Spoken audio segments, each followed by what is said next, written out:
mentality.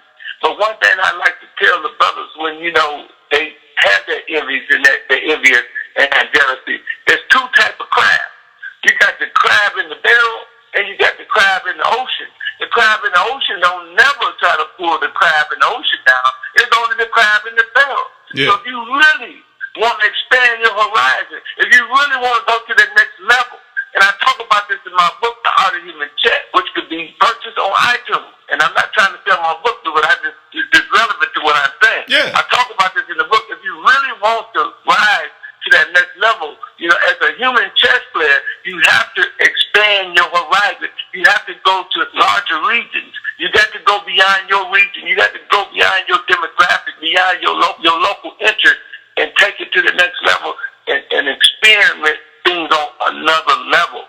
And then that way you won't feel apt to try to bring your brother down, or you won't feel envious towards your brother or jealous towards your brother. You won't feel like Cain, how he had to slew his brother Abel. Because the reason why Cain slew Abel, because Cain in the Bible stands for Cain. Like, I can't do it. Yeah. You know what I'm saying? Since Cain couldn't do it, and Abel stands for ability. So Abel, his brother, had the ability. So Cain couldn't do it since Cain couldn't do it, and he knew that he can't do it.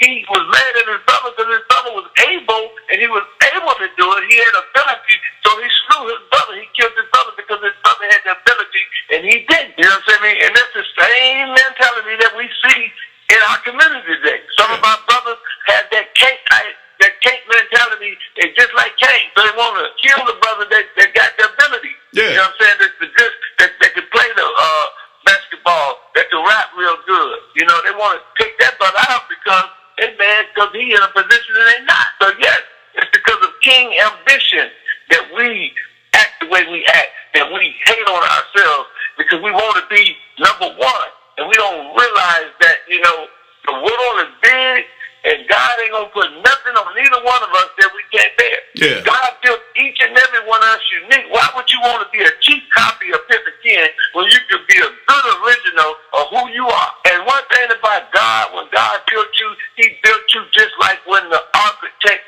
built the building. He built the building so the building can hold. He put the beams in a certain place that the building can take so much stress. When you look at those edifices, those big old buildings downtown, you say, how did they build it? Yeah. The architect, he architected in such a way that, the building can take so much amount of pressure. Well, God built you the same way. Mm-hmm. He built you in such a way that you can take some pressure that Pimpin Ken can't take. There's certain things that you can do, my brother, that I just can't do. Yeah. There's certain things that you were built for that I wasn't built for. So I'm not going to be envious or jealous of you or hate you for what you can do. I'm just going to be happy for what God has made me to do. Yeah. Well, all I can tell them, brother, is that the roads that you take to get to your destiny is not going to be the ones that get you there. It's going to be your detours. You may think that you can do what I can do. You may start off, you might look like that to do what I can do. But I'm going to tell you something that I tell a lot of people. And I used to say this when I was in the game. Yeah. A lot of these brothers you see that you think got game don't really have game. They just peep game. Oh, Ken did it. Oh, I can do it. Bishop Don Juan did it. I can do it. And they emulate and imitate what they see somebody else do. But really, in truth, if you sit them brothers down and you put them in the kitchen, some of the best chefs in the entire world. Yeah. They can really cook. You put some of them in a construction site, and them dudes really know how to do construction. Yeah. Put some of them in a mechanic shop, and man, they will surprise you with their mechanic skills. But the road that they took to get to their destiny may have been a road that somebody else was meant to be for. Like me, people say, well, Pimpin Ken, you're a good dude, man. You was good with the game. You know the game, and you played the game, and you have females and so on and so forth. Now, why would you stay in the game? Well, the road that I took, which was the game, to get me to my destiny was not the one that got me there. It was the books, and it was the movies, and it was the entertainment world, and me hobnobbing with stars and celebrities that made me think. Yeah. So, the road that I took to get to where I wanted all the time to be that dude you know what I'm saying, to have that fame and that respect and that honor and that legacy didn't get me there. It was something entirely different. Yeah. So, you know what I mean? Yes, you know what I mean? We might start off doing what others do, but, you know, really we just be imitating and copycat, you know? It ain't who we really are. You know what I'm saying? It's just who we think we are. Yeah. You know, who we are and who we think we are is two different things. Man, let me tell you something, man. No man will ever really know what he made of until he in a very desperate, broke situation. That's when you really know what you made of. That's when you really gonna find out what you got. You know, what you working with. It's when you're in that real effed up situation and things ain't looking too good and you can't call nobody. Ain't nobody taking your calls.